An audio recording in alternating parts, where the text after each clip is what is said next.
Islam.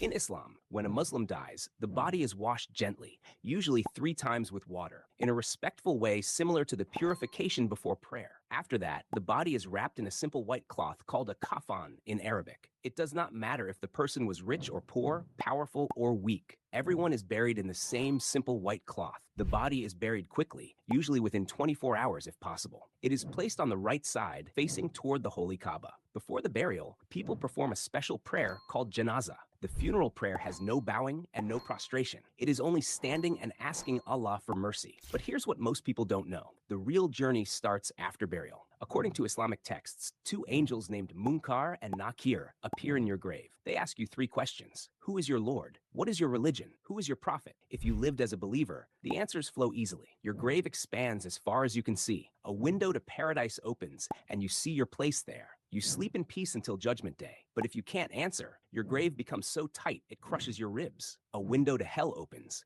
and you experience punishment until resurrection. This period is called Barzakh, a barrier state between death and the day of judgment, where your soul waits. Then comes the day of judgment. A trumpet is blown, and every soul that ever lived is resurrected from their graves. All of humanity gathered on one massive plain. The Quran describes the sun brought so close to them that people are drowning in their own sweat based on their sins, some up to their ankles, some up to their necks. Everyone receives their book of deeds. Righteous people get it in their right hand. The wicked get it in their left hand behind their back. Your deeds are weighed on cosmic scales called mizan. Even the weight of an atom of good or evil is counted, nothing forgotten. But here's where it gets intense. After judgment comes the Sirat Bridge. Imagine a bridge stretched over hell, thinner than a hair, sharper than a sword. Everyone must cross it to reach paradise. There's no other way. Believers cross based on their deeds. Some cross like lightning, some walk, some crawl on hands and knees. Prophets go first, helping their followers. Prophet Muhammad stands at the end saying, "O Allah, save them, save them." But those who rejected faith, they fall into the fire below. Islam describes 7 levels of hell and 7 levels of paradise, with the highest called Firdaus. Judaism is Islam's cousin religion. They even bury their dead the same way. Within 24 hours, body washed by a holy society called Shevra Kadisha, wrapped in a simple white shroud, placed in a plain wooden coffin. But when it comes to the afterlife, Judaism has something surprising. Hell isn't permanent. Jewish texts call it Gehenna. It's not endless torture. It's purification, like your soul going through a spiritual washing machine. The maximum time anyone spends there? 12 months. Even the worst human who ever lived would eventually be purified and move on. This is completely different from Christianity and Islam, where hell is eternal. The righteous go straight to Gan Eden, which means Garden of Eden. Peace, closeness to God, spiritual pleasure. And here's something you will not believe. Judaism teaches that righteous people of all nations have a place there, not just Jews. After death, the soul waits for something called Olam Haba, which means the world to come. The idea is that the world we live in right now is broken and full of suffering. In Judaism, there is a strong belief that one day the Messiah will come and restore justice and peace. In Islam, it is called Dajjal, the false Messiah, the greatest deceiver in history. In Christianity, it is called the Antichrist. At that time, the dead will be physically resurrected. The body will come back to life and reunite with the soul, and people will live in a renewed and perfected world where suffering, injustice, and death will no longer exist. But not all Jews believe the same thing. Orthodox Jews expect actual physical resurrection, meaning their real bodies will come back to life one day. Reform Jews see it more spiritually, focusing on the soul living eternally rather than the body returning. And Kabbalah, the mystical branch, believes in Gilgul, which is reincarnation. Your soul comes back to earth in different bodies, life after life, until you complete your spiritual purpose. Christianity.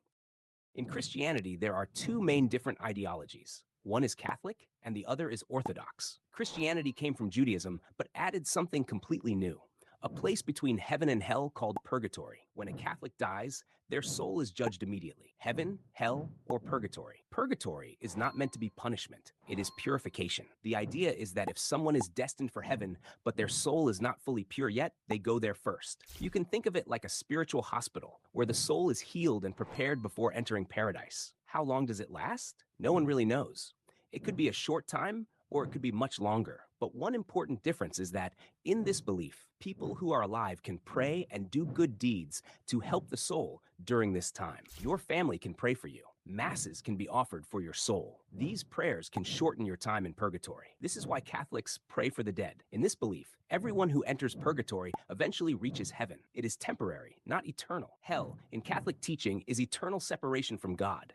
It is a state of punishment and suffering for those who die in serious sin without repentance. And heaven is described as the beatific vision, seeing God directly and living in complete and eternal joy. But the story does not end there. At the end of time, Jesus Christ will return. All people will be resurrected, and the final judgment will take place. After that, God will create a new heaven and a new earth where the saved will live forever. However, Orthodox Christians have a slightly different understanding. In Orthodox Christianity, there is a belief that after death, the soul goes on a journey for about 40 days. During this time, the soul is said to revisit places from its life and face its past actions. In some traditions, this is described as the aerial toll houses, where the soul is questioned about different sins like lying, stealing, or pride. Because of this, the first 40 days after death are considered very important. The living pray, hold special liturgies, and ask for mercy, believing that these prayers help the soul during this journey. The ultimate goal in Orthodoxy is something called theosis, becoming closer to God and being transformed by his presence. One of their unique views is that heaven and hell are not completely separate places, but different experiences of the same divine reality. For the righteous, God's presence brings peace and joy. For those who reject him, that same presence becomes painful and overwhelming. Protestant Christians, however, rejected many of these ideas. They generally do not accept purgatory, prayers for the dead, or this 40-day journey. Instead, they teach that after death, a person goes directly to heaven or hell, based mainly on faith in Jesus. Hinduism.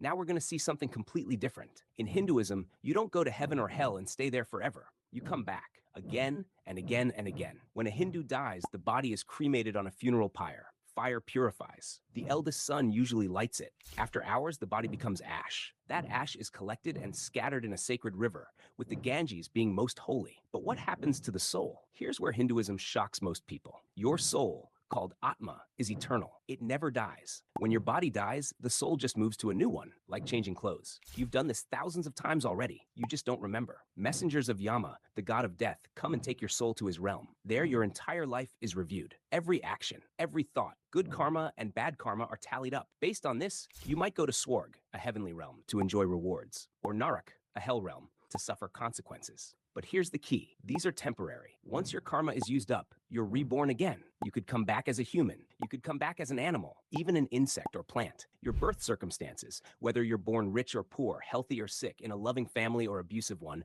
all determined by past life karma. This cycle is called samsara. Birth, death, rebirth, over and over forever. Sounds exhausting, right? That's because it is. The ultimate goal in Hinduism is moksha, liberation, escaping the cycle completely. No more births, no more deaths, no more suffering. How do you achieve it? Through righteous living, meditation, devotion to God, and spiritual knowledge. When you're finally pure enough, you break free. But different Hindu traditions understand moksha in different ways. For followers of Vishnu, moksha means reaching Vaikuntha, the eternal realm of Vishnu, where the soul lives in peace and never returns to the cycle of rebirth. For followers of Shiva, moksha is often described as merging with Shiva himself, where the individual identity dissolves and the soul becomes one with the ultimate reality. The philosophy of Advaita Vedanta teaches something even deeper. Your individual soul and the universal soul are actually the same thing. You just don't realize it. Moksha is waking up to this truth. You were never separate from God. You were always God. You just forgot. Some texts describe 14 different worlds or realms where souls can be reborn. Higher heavenly realms with gods and pleasures. Earth in the middle. Lower hellish realms with suffering. But all of them are temporary stops in an endless journey. Now, Buddhism took this whole concept of reincarnation and twisted it in a way that changes everything.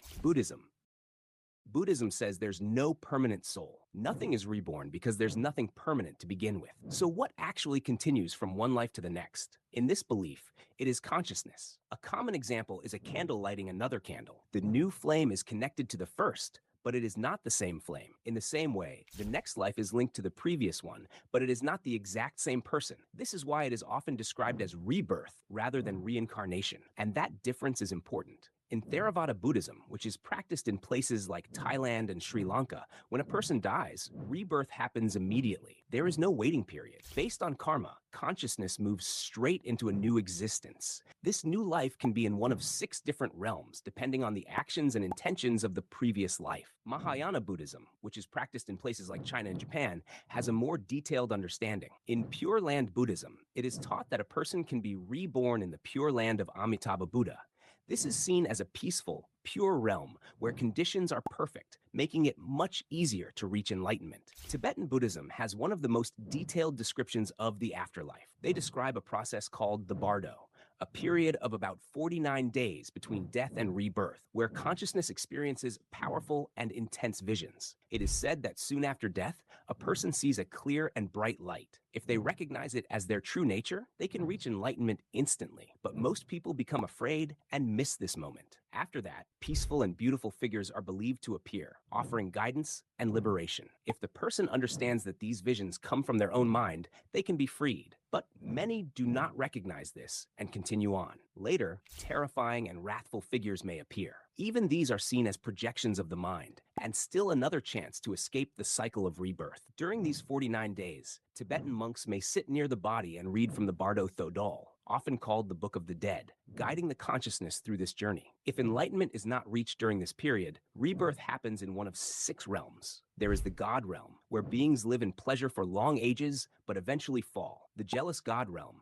filled with conflict. The human realm, which is actually considered the best chance for enlightenment. The animal realm, driven by instinct and suffering. The hungry ghost realm, where beings are never satisfied. And the hell realms, where intense suffering is experienced. But even in Buddhism, these hells are not eternal. A being may suffer for a very long time, but once that karma is exhausted, rebirth continues. The ultimate goal in Buddhism is not heaven, it is nirvana, complete freedom from the cycle of birth and death. It is not about going to a better place, but ending the journey itself. Nirvana is often described as the end of craving, attachment, and ignorance. Some call it a peace beyond words, while others describe it as a drop of water returning to the ocean. And now, the oldest tradition we are discussing offers a very different vision, one involving a bridge of judgment and the promise that evil itself will one day come to an end. Zoroastrianism.